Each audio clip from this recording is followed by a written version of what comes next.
In terms of agricultural supply chains, this is fiendishly complex to achieve, but there are more and more examples to light the way. So, without further ado, I'd like to hand over to our panelists to give us their view on the topic and their experience of how regenerative supply chains work in practice. So, first of all, I'm going to hand over to Nick from Lush. Good morning, everybody, and Happy New Year. I thought we might start with a movie, so I hope you're in a good mood for a movie. So it's about 6 minutes, but I think it's a really good example of how regenerative supply chain can work. So let's roll tape.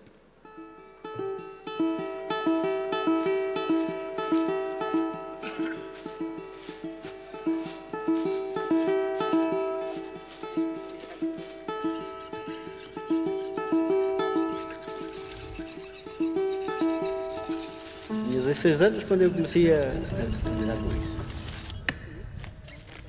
Eu aprendi com o meu pai e alguns amigos a trabalhar em conjunto, foi assim que eu aprendi. Muito bem. E o meu João continua também. E também é um trabalho que só ao longo de se ir trabalhando é que se consegue-se aprender, não é assim, chega-se aqui com o machado e começa a tirar cortiça.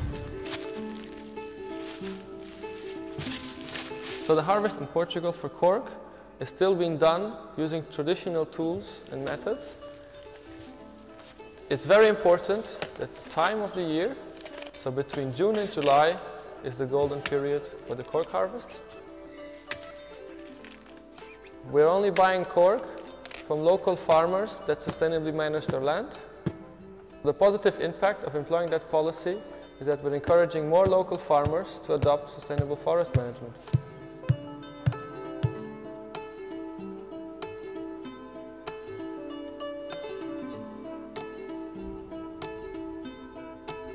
The cork is then being brought to a local transformation unit, and then it gets to our place, and the cork is traced by us, by our team, from the forest until to our place. Quanto tempo é que começou? Há 50 anos. 50 anos. É muito tempo. Pois nessa época havia muita gente a trabalhar na cortiça, porque os serviços eram poucos e as pessoas dedicavam-se muito para a área da cortiça. Mas a cortiça naquela altura era um pouco diferente do trabalho da cortiça do que é hoje. Era um trabalho mais rústico, porque não havia mecanização nenhuma, porque as pessoas hoje, é difícil encontrar uma pessoa, um técnico hoje, capaz de aproveitar a cortiça com rigor, porque é complicado hoje trabalhar na...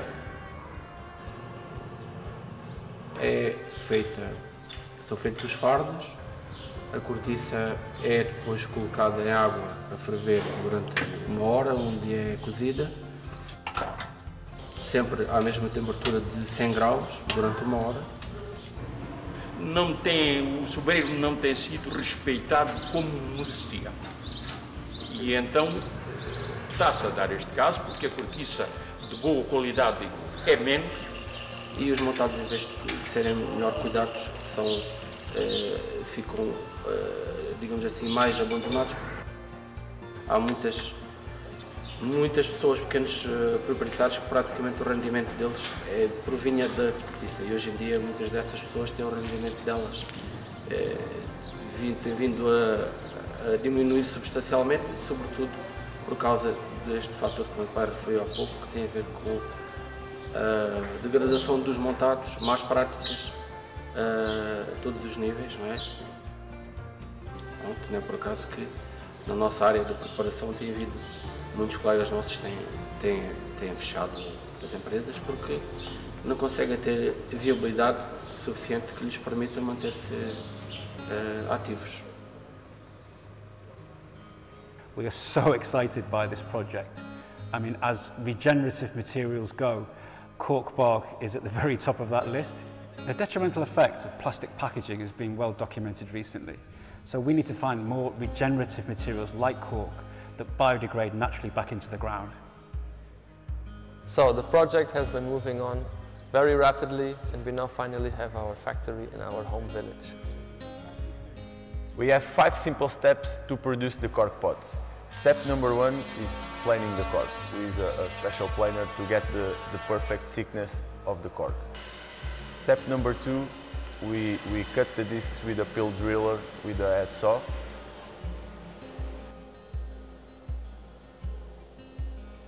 Step number 3, we level the discs with a table saw. Step number 4, we came again to the pill drillers and drill the cavities of the lid and the base. Step number 5 is the quality control and the sanding work.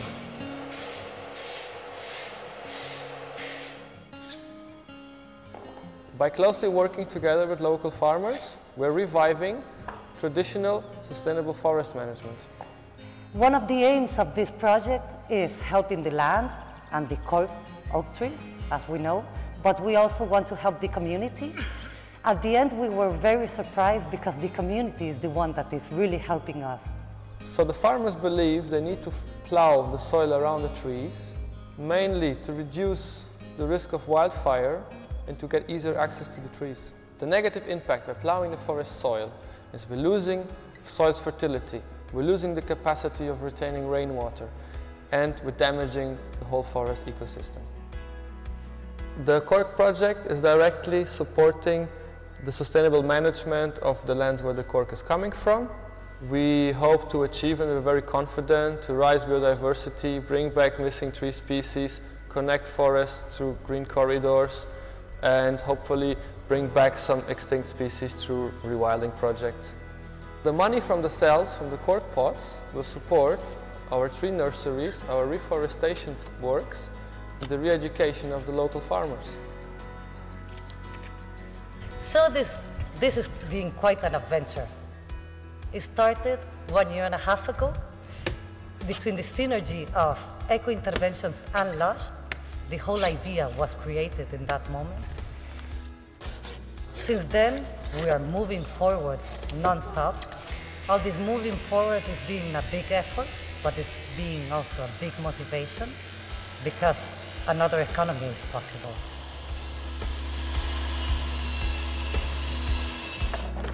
Cork is the lifeblood of the local economy and holds us together as a community.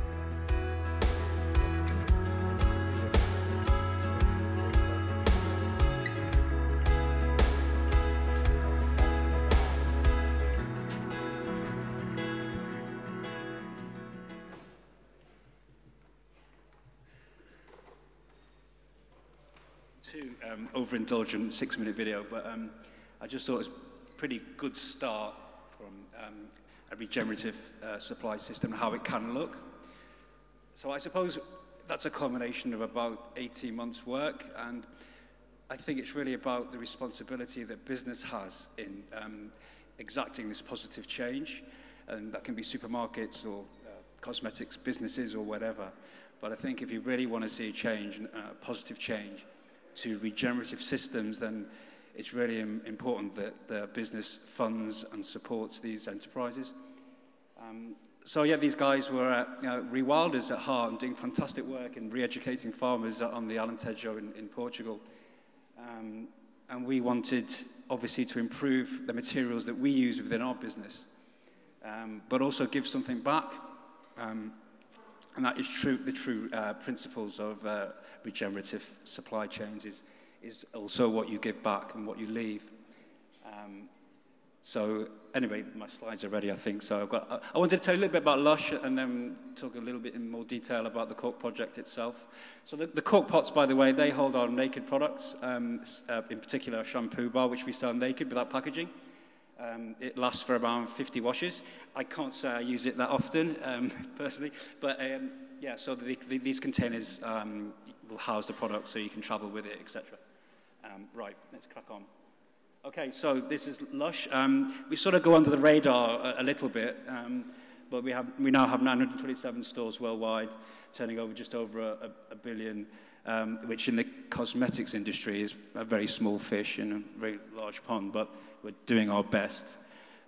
We translate into 19 languages.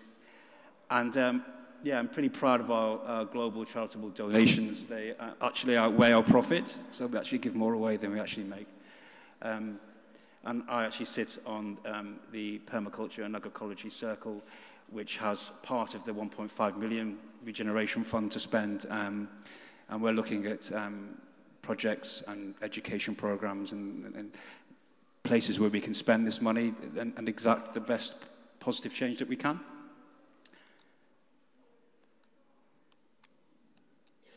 Phew.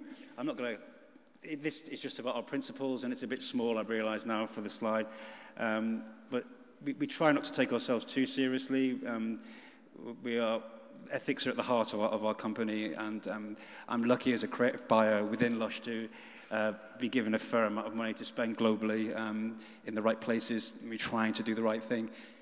We're not a perfect company, and there's still lots of things that we need to improve, and there's still lots of materials that we have to use because there's no alternatives, but we are doing our best to try and find and support people that can make our materials and make our supply chain better.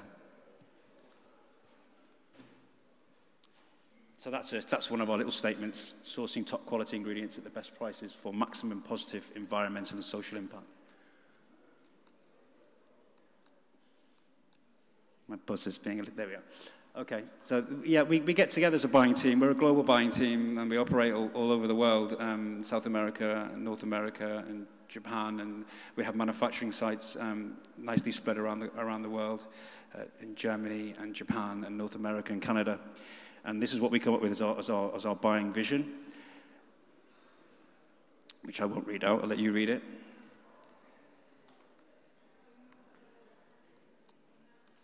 Oh, okay.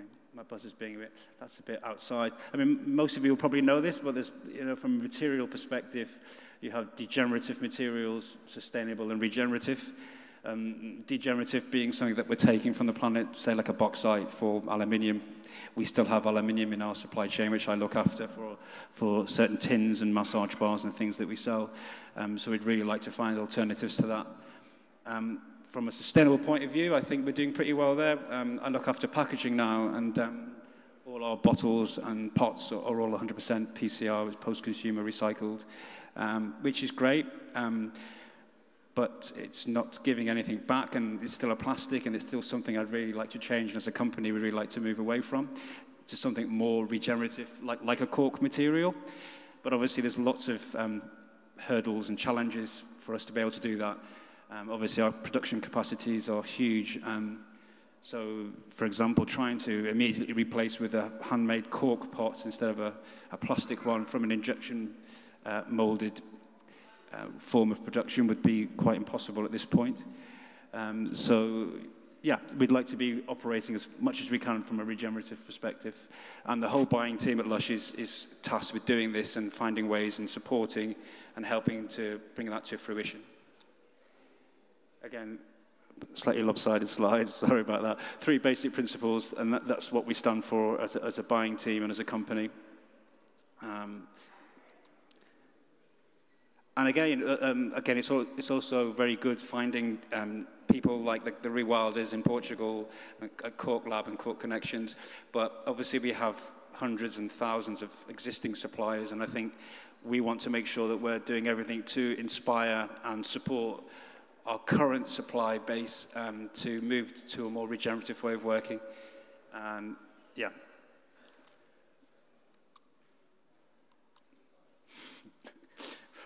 Okay, so again, this is more or less just mirroring the Cork project. There's lots of other people in the buying team that work on raw materials and ingredients for our products that are doing exactly the same sort of thing that I did with the Cork packaging. And that's just really ensuring that in order to exact change, I think farmers or suppliers in general need to be confident that the new ways are going to work. I don't think it's good us standing here and just saying it's better and you've got to do that and it's better for the environment. It has to actually make sense financially and lots of other ways. So demonstration sites and lighthouses around the globe where farmers and people and suppliers can come and actually see things working. I think that's really the way forward. So we're funding demonstration sites in order to try and bring people together and grow networks, because I think that's the only way really that we can viably get to a regenerative supply chain. Got 2 minutes, right, better hurry up. Okay, so this is the way we work on our regenerative platforms within Lush. We have 5. I'll skip through these quite quickly. The first one being permaculture and agroecology, which a circle that I sit on, mainly about capacity building, demonstration sites, as I've already mentioned, and enterprise incubators that ensure that things are financially viable. Rewilding and biodiversity, again, biodiversity hotspots, unique biodiversity, and repairing ecosystems. Again, we advise and want people to come forward with proposals, and so we have a pot of money that we can hopefully direct to the right people, which can enhance positive change. This is another area which we want to support: disaster and emergencies. Spring Prize, again, it's incentives. It's celebrating people that are doing great work. We have prize money to give, and it's just increasing awareness and bringing this into the mainstream and the main stage. And of course, once you've given prizes out, we just wanted to ensure that we didn't just leave people there, that there was continued support for these people and organisations that were doing such great work on the ground. I'm working in packaging at the moment, so I threw this slide in. They're all slightly lopsided for some reason. Sorry about that. But really, it was just telling you what we do already as a company within our packaging, but I think I've probably covered most of that already. And these are the guys in Portugal that I'm very proud of. They've done a fantastic job. They've turned themselves, with our help from eco-warriors and rewilders, re-educating farmers on the Alentejo, as I said, into cork pot manufacturers, which obviously gives them an income and allows them to carry on the great work they're doing and expand that. There's just some photographs I took. And there we are, that's the shampoo bar in its little home there, available at a nice Lush store near you. That's it, thanks for listening.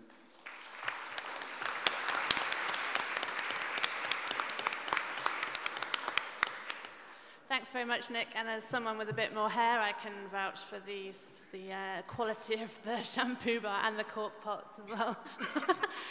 So I'd like to invite Nick Saltmarsh from Hodmedods to take the floor.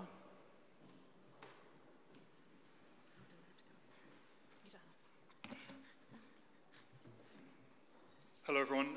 First of all, an apology that I'm not William Hudson as billed. I'm William's colleague, Nick Saltmarsh, and with William and a third colleague, Josiah, we founded Hodmedod just over 6 years ago. So I'm going to take you on a journey through our story over the last 6 or 7 years and highlight how, starting with a community-driven research project, we've found some ways, some opportunities to unlock potential for more regenerative farming and food supply chains, and also along the way encountered quite a lot of challenges as well. So our story begins about 7 years ago in the city of Norwich, over on the other side of the country, where the local Transition Town Group approached an organisation that myself, William and Josiah were working for at the time, called East Anglia Food Link. And they wanted us to look at what an ideal local and sustainable diet would look like for a city like Norwich, sourced as far as possible from the agricultural hinterland of the city.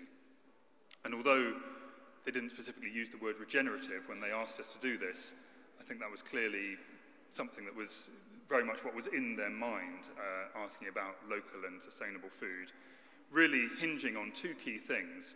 One, the diversity of production and also the diversity of our diets that are fed by the crops that we grow, and also the connection between us who eat the food and the production of it and how it gets to us.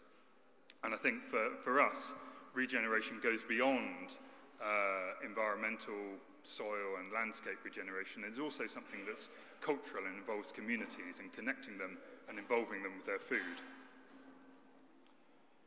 So, not sure quite where I should be pointing this to make it. There we are. So we looked at all different categories of food, and the thing that we identified as presenting both the biggest challenge and the biggest opportunity was vegetable protein. where there are huge benefits to be had from shifting some or all, indeed, of our protein consumption from animal sources to vegetable sources, and yet almost all of the vegetable protein in our diet, and indirectly a lot of the animal protein as well, comes from imported soya in particular, and other imported protein crops that are often produced in very sustainable and far from regenerative farming systems. And then, of course, there's our bizarre national obsession with the baked bean, which is probably the most common source of vegetable protein in our diets, and yet is a bizarre hangover from a food that we ate largely as a result of rationing during the war and just took to our hearts as our favoured way of eating pulses, the main source of vegetable proteins. Despite the fact that all of these beans are imported, we don't grow any of the beans that go into baked beans in the UK. They come from Canada, the US, even from Ethiopia. Some of the beans in our baked beans are produced. So we started to think about what more local, sustainable, resilient sources of vegetable protein were possible. And we thought about doing some trials of chickpeas and lentils, but then suddenly had the realization that all across East Anglia, around Norwich, and across the country more generally, there are fields like this, fields of what farmers call field beans. They are simply beans that grow in a field. And when they're harvested, they are the same species as a broad bean, but the field beans are left to fully mature and ripen and then harvested dry. These are the mature beans as they look pretty much when they're harvested. We grow a lot of these beans, farmers grow a lot of them, but we barely eat them in this country at all. And we started to think about why that was. Why these fava beans, as they're known when they are harvested and go for human consumption, are produced here, but almost entirely fed to livestock, or the better beans go for export to countries where they are still widely appreciated, like Egypt, where they'll eat these beans on almost a daily basis in dishes like this. This is a full madame, which is a sort of spicy fava bean stew, often eaten for breakfast in Egypt, a very sustaining and nourishing meal that keeps you going through the day. Or even falafels, what in Egypt they call them al-tamia, which is a falafel made with fava beans rather than the chickpeas, which are used in other parts of the Middle East. And you can even use these beans to make an alternative to hummus and many other dishes besides. So we started to get really excited about the potential of getting these British-grown beans back into British kitchens and potentially growing the demand for these beans to bring more of them into farming rotations. And as the United Nations highlighted a couple of years ago in 2016, the United Nations International Year of Pulses, pulses have a lot of potential in providing some regeneration in agriculture. They can bring more biodiversity into farming systems. They add to the diversity of cropping, but they also encourage more biodiversity into the soil. They can significantly reduce the impact of farming on climate change. They benefit soil health. As leguminous crops, they put nutrition into the soil. There's a whole load of benefits that can be had simply from introducing more pulse crops like fava beans into farming rotations, even if we're talking about fairly conventional farming. So all of this prompted us to launch our first products pretty much exactly 6 years ago. Some very simple packs of dried British-grown whole fava beans and split fava beans. And we thought we'd start this business, which we called Hodmedod, which is a forgotten East Anglian word, a bit like the fava beans being a largely forgotten East Anglian and British crop. We thought we'd just create a very simple business selling these beans into whole food shops and beginning to grow awareness and demand for these British-grown fava beans. But what that actually proved was a catalyst to discover that there were more crops that either were already being grown on farms or had the potential to be grown, and there was significant potential to add those to our range alongside the fava beans and thereby enable farmers to increase the diversity of what they were growing and to offer more of these crops, which were coming from arable production, an area where there's often the maximum separation between producers and consumers, crops being grown on a very large scale globally, going into global commodity markets and finding their way into our kitchens with barely any connection at all between the food itself and what it is and where it's grown. So we realized there were peas of various kinds. Those are beautiful Carlin pea flowers. This is an organic pea crop being grown as dried peas. This is one of the farmers we work with, Mark Lee, who grows organic dried peas for us, dried yellow and blue-green peas, as well as the dark brown Carlin peas. And very quickly, we had a range of about 10 different pulse crops that had all been being grown in Britain, but almost none of which were previously finding their way onto the British market and into British kitchens. We also then looked at different things we could do with these beans. So as well as selling them dry, you can, of course, put them in a can. There are challenges there because there are barely any small-scale canners left in the UK. We have just a very few very large-scale canners who essentially produce a very limited range of products under lots of different labels and won't look at you unless you're talking about volumes of 1 million cans or more. We found one of the few remaining small canners left in this country in Manchester who were able to produce fairly small batches of canned beans and to produce products that were different from the other canned pulse products. So working with fava beans, just to produce a fava bean in water, also making an alternative for baked beans using the British fava beans, a dal, and a couple of other cans as well. We also quickly realized there was potential to mill these beans and peas to produce flours. This is a fava bean flour, which is a fantastically versatile flour. You can use it for pastries, flatbreads, pancakes, batters. Really nutritious, naturally gluten-free for those who need to avoid gluten in their diets. Has a particular property of having very low absorption of fat, so you can make batters that will absorb less of the fat from the oil when you're frying, and has a fantastic flavour as well. So lots of potential for bean and pea flours. And inspired by Spanish habas fritas, we also found a roaster who could roast the pulses, the beans and the peas for us to produce a ready-to-eat roasted bean and pea snack.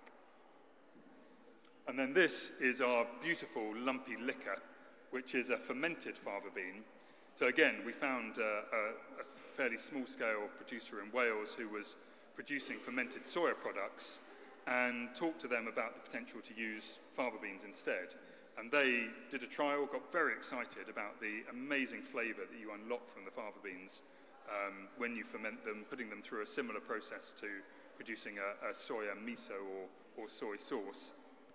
But these are simply fermented fava beans that have been cooked, had the culture introduced, and then fermented over a period of about 6 to 8 weeks. And the beans create this incredibly rich flavoured, umami-filled ferment, which we then puree and use as something that can be used just in very small quantities to add a depth of flavour to all sorts of dishes. So we then looked a bit beyond pulses and thought about other arable crops. So with grains, there is potential to bring some old varieties like this naked barley back into production. Naked barley is a barley where the husk naturally falls off the grain, whereas modern malting barleys, the husk is tightly adhered to the grain.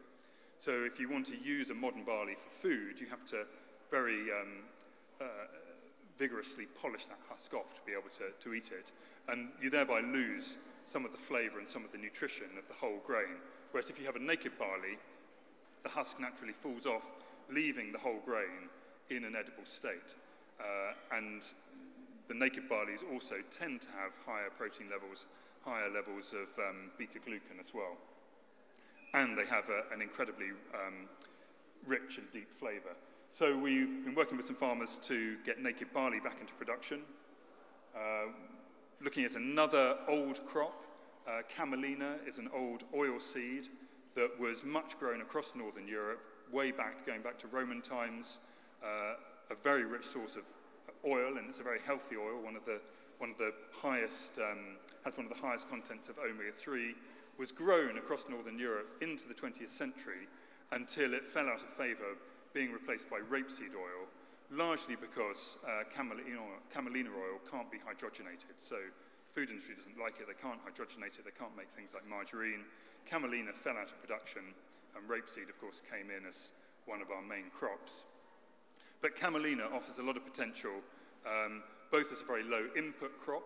It requires barely any inputs at all, produces these seeds that are full of fantastic oil, which can either be crushed and used as a cooking oil, or you can eat the seeds. And we sell the seeds to be used in baking and other dishes. And they have a fantastically nutty, almondy flavour.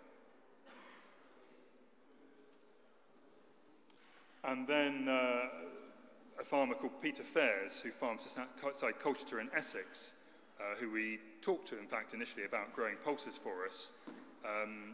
It turned out he'd been growing quinoa for several decades. Now, over most of that time, he was growing a variety of quinoa that had very high saponins on the skin, so it wasn't suitable for human consumption without very extensive processing, because the saponins are bitter, soapy chemicals which make it unpalatable. But just around the time we started talking to him, he was trialling some selections he'd made of low saponin quinoas, breeding in some low saponin strains to produce a quinoa that would be very good for human consumption.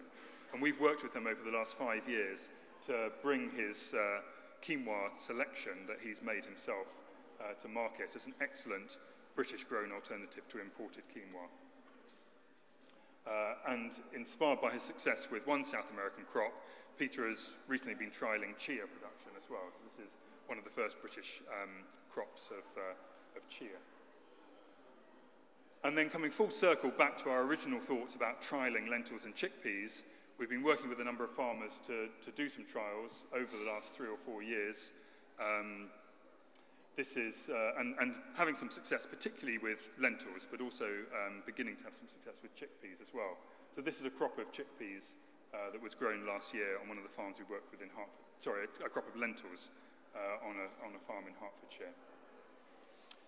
And we're also keen to work with farmers who are not just producing a more diverse range of crops, but also farming in different and more regenerative ways. And this is a photo of Wakelands in Suffolk, where Professor Martin Wolf, who I can see sitting in the audience, has really been pioneering agroforestry in this country over the last 20 years or more. And we've been very privileged to work with Martin. He's done some of our lentils trials for us. He's done trials of other crops like the naked barley and quinoa, working on this agroforestry alley system, which really offers huge benefits that I don't have the time to go into right now in terms of regeneration, increasing biodiversity by many, many factors beyond that of conventional farming systems, and producing a fantastically sustainable range of crops in these alleys between the rows of different types of trees. And all of this allows us to offer a range of foods from the arable farms we work with. They're all British farms, and they're producing this increasingly diverse range of crops, which can be used in many, many different ways. And this is just a selection of some of the recipes that we have on our website for the products that we sell from those farms. And there I'll wrap up, hopefully more or less on time. Those are just a few of our retail packs of the products that come from the farmers we work with. But I hope I've given you a taste of how our work is providing opportunities to increase diversity on farm, increase diversity in our diets, and also to connect us as the people who consume the food with the farmers who produce it, and thereby encourage more regenerative farming. Thank you.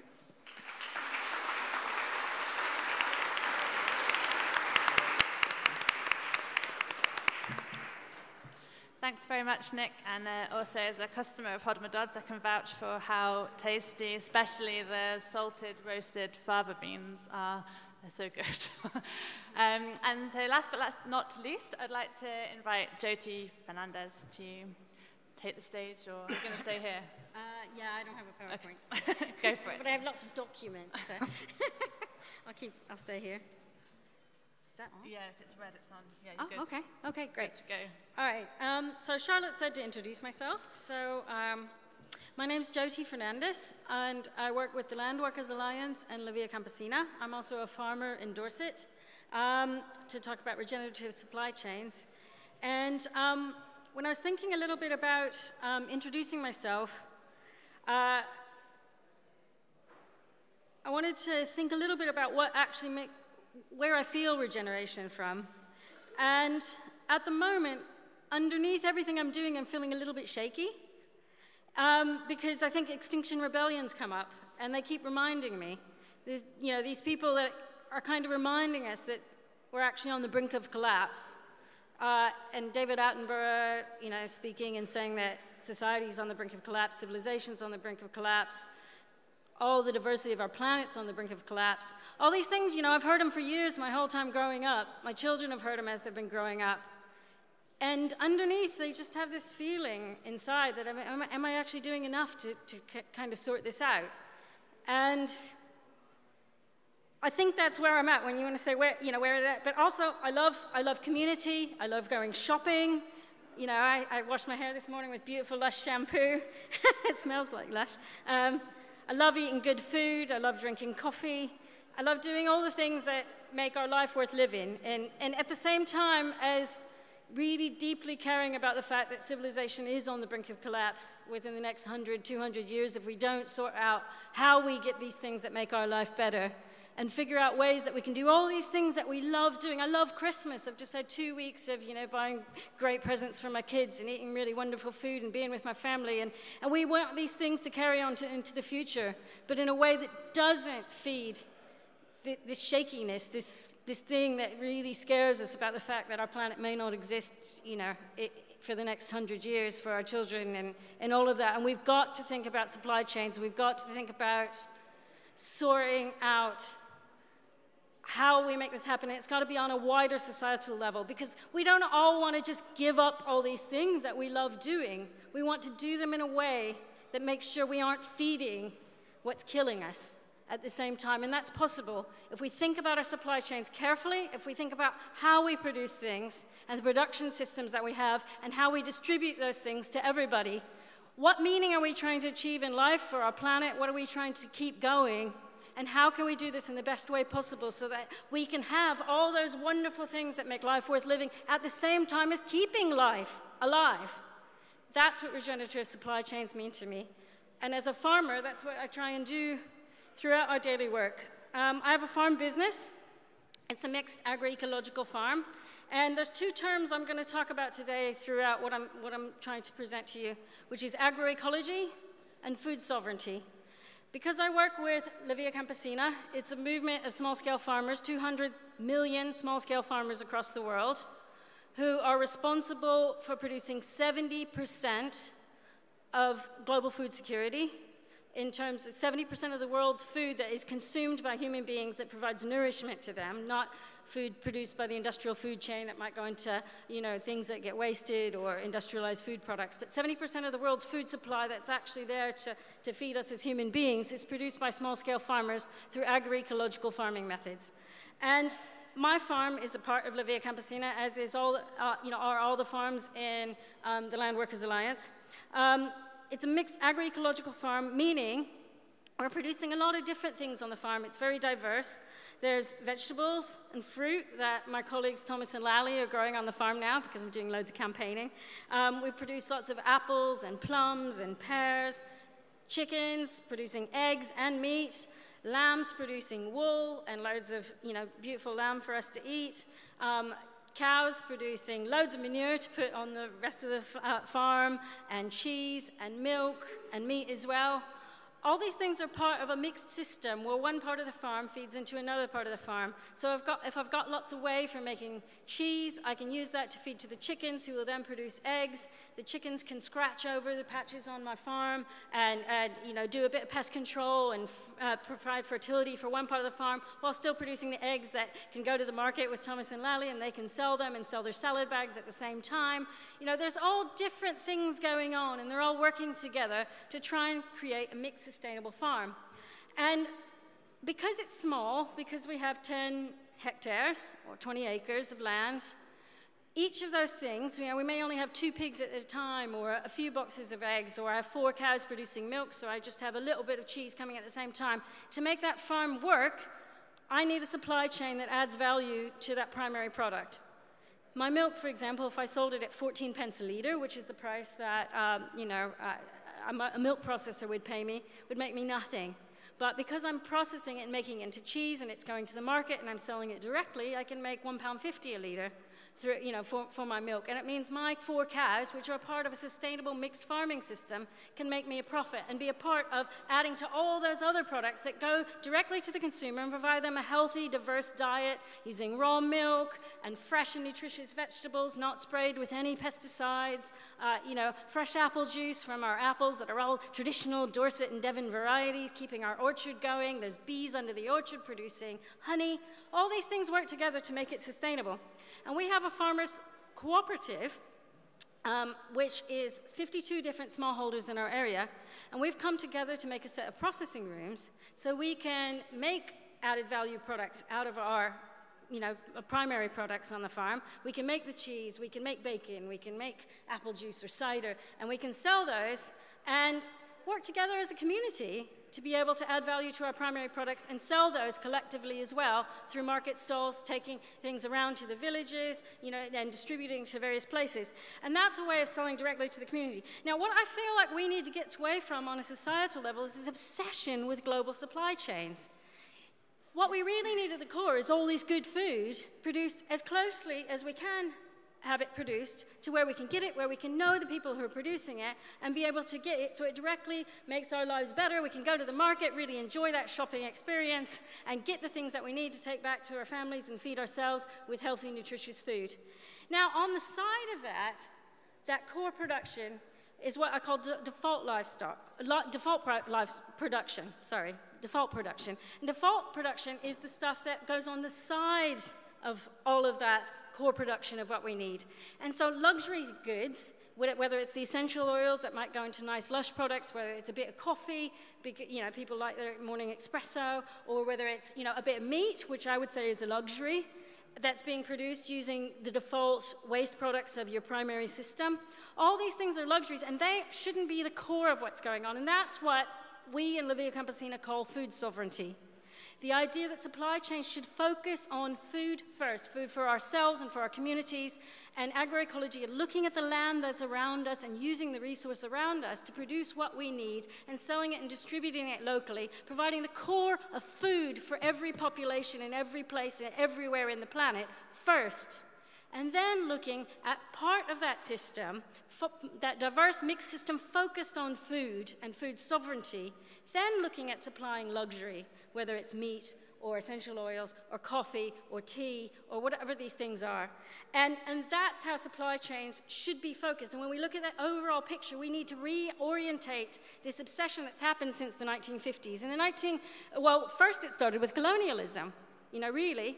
With the whole colonial mentality all over the world, there was an extractivist economy put into place by the richer, you know, countries to try and extract resources from across the world. And it was about taking the land, the good land that should be there for the food sovereignty of every person on this planet, and transitioning economies and farming systems over into producing bulk commodities, usually a monoculture of those commodities, to be exported to provide luxury and profit to the people buying and trading and selling those goods, you know, to the rest of the planet. And built on that foundation of colonial extractivism was all the work of the World Bank and the International Monetary Fund and this global transition to take the economy of every part of this world towards providing luxury and creating profit for the rest of the world. And it transitioned fundamentally much of the agriculture of this planet to a system where we have these huge global supply chains, and we feel very reliant now on these global supply chains to get what we need and what we could be provided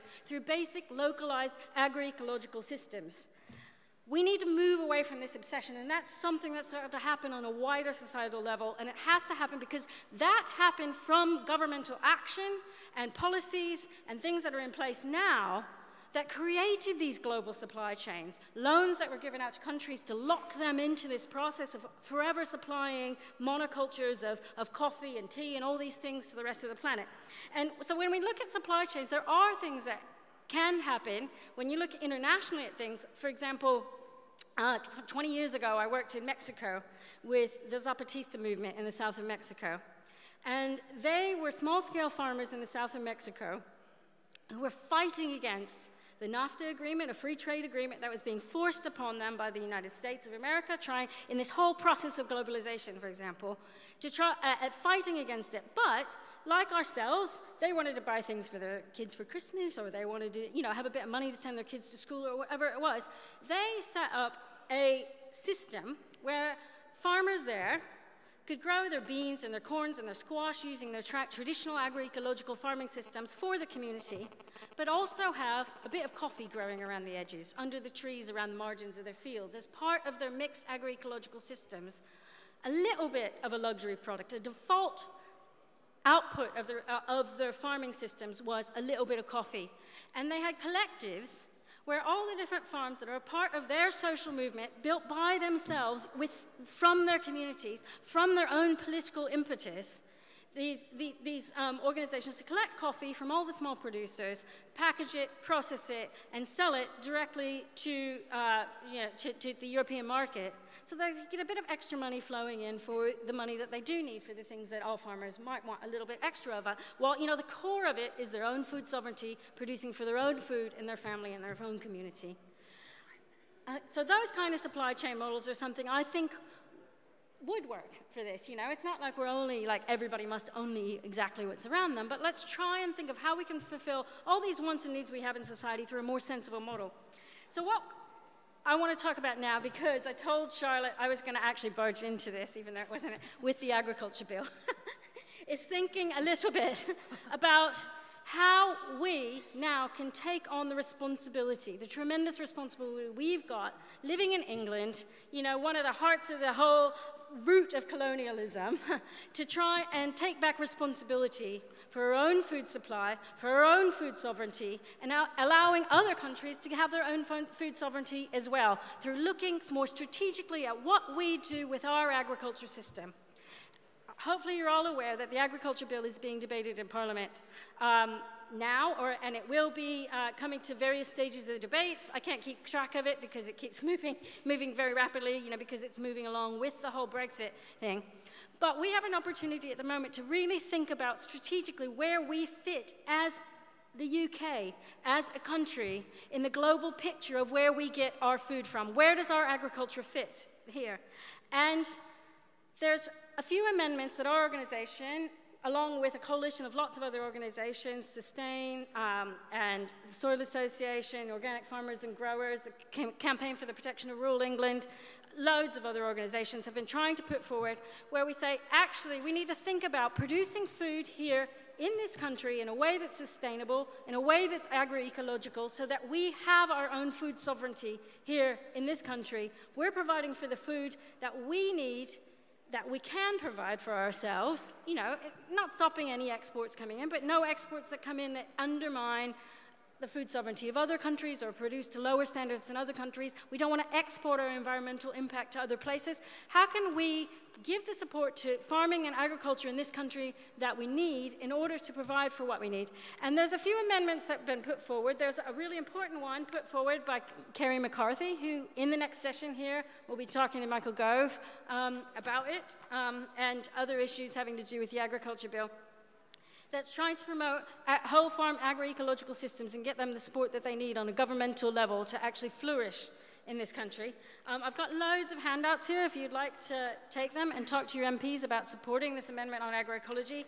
There's also another one about local food strategies and infrastructure, because for a long time there's been an obsession on that wider global and governmental level with these global supply chains, and real underinvestment in our local supply chains and our local strategies.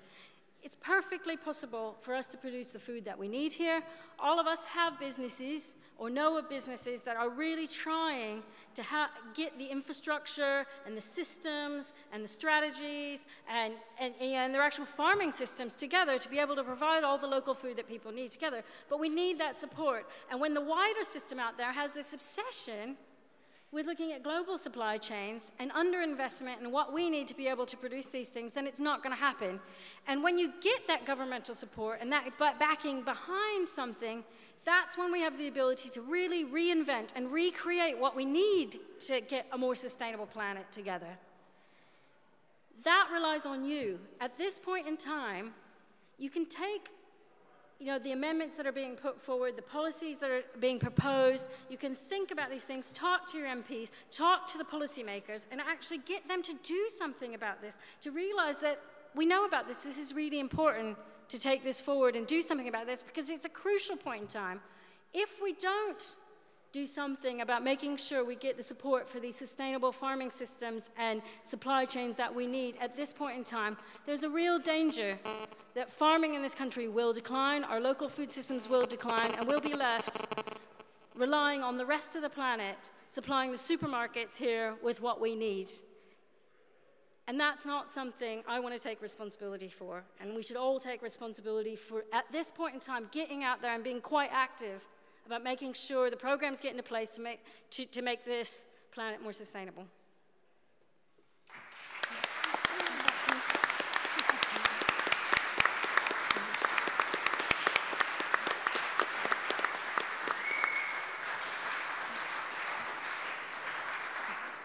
Thanks very much, Jyoti, and also massive thanks for all your hard work in tirelessly campaigning for on the amendments for the agricultural bill for a better farming future.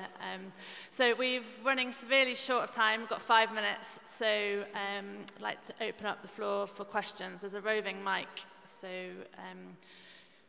yeah, lady here in the white. Hi there, my name's Dee Dee Liss, I come from Forest of Dean.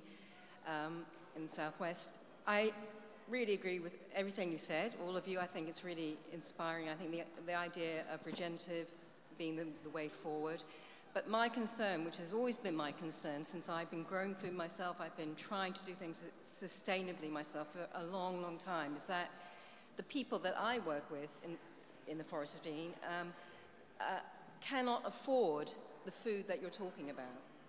And I think that when we're talking about all these changes, and we're talking about an agricultural bill, that is really key, because it's not just about changing habits, which have been habits of a long time of having your palate changed by shit food, coming from these agro-industries, but it's also about the affordability. And I feel like it's like I'm sitting there, at Christmas time thinking about our local food bank, which actually is delivering exactly that sort of food. And I would like to see a solution. I'm not asking you for a solution, but it's a question that I think often gets missed out, is how do we actually make that accessible to everyone without actually losing the support of the farmers who need to also be paid properly, and the people in the supply chain. So it's just an open question, really. I don't really want an answer. Okay. I'll just take one more and then we'll I'll invite the panel to respond. Any other questions? One down here, the lady in the scarf.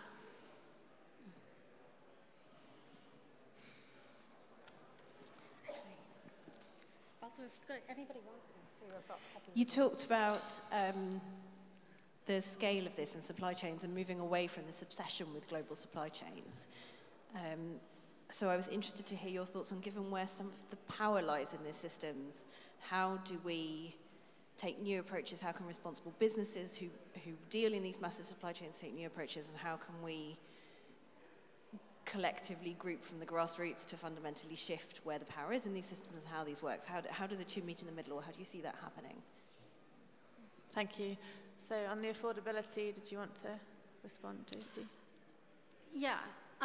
I think the idea of actually tackling the wider systemic problem, really looking at where government policy works, is part of the root of tackling about the affordability of good food.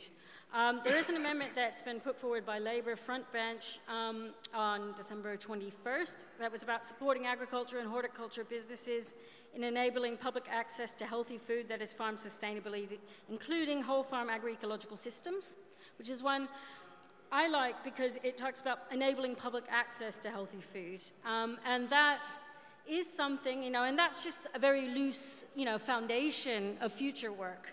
But it's part of us as civil society, and I think globally civil society has to take this responsibility in holding government to account, in the fact that government should take the right to food very seriously. right? And you shouldn't leave food and farming and access to food entirely to the market.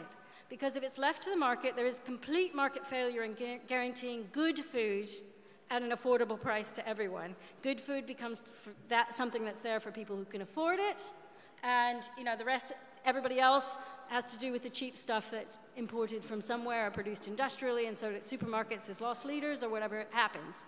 So it shouldn't be left to the market, and it's about making sure that we as civil society try and get the right policies put into place. 3.5 billion is put into food and farming in this country, and that should be to guarantee our right to food. And it means that farmers should be supported and the right policies should be in place, a right configuration of a load of different policies. You have to, look at things from lots of different sectors and different ways to do it, so that actually good food should be affordable. And it's entirely possible if there's a governmental commitment and society as a whole agrees that we have a responsibility to guarantee everybody's basic human rights, and one of those basic human rights is access to organic food for everyone, then that's something that we can make happen through the right configuration of policy initiatives. And I could talk a lot more about what those look like. It might be community-supported agriculture. It might be, loads of programs to get good food to food banks. It might be about bringing down the cost of housing so people don't have to spend so much money on rent. Whatever it is, holistically, that's got to be looked at in a big picture. But it's about all of us in civil society taking that responsibility and understanding everyone has a right to good food.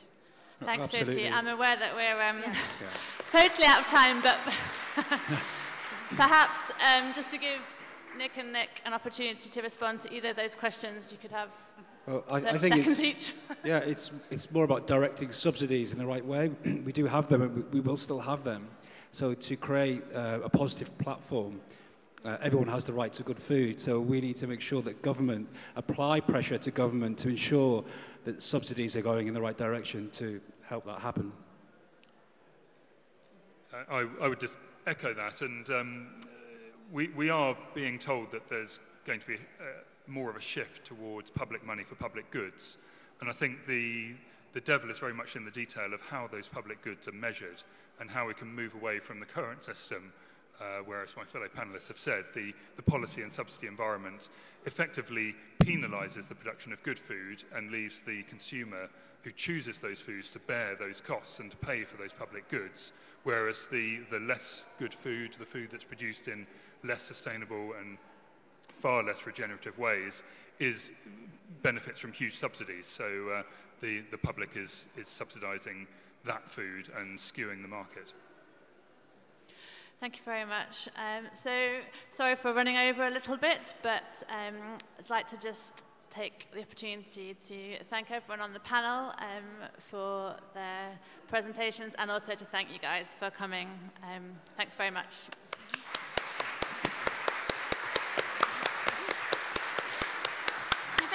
If anybody wants one of these, come and get them from me. I've got leaflets about that and a whole farm agroecology scheme and the amendments. Lighten your load. I'm going to take one of those. Yes, please.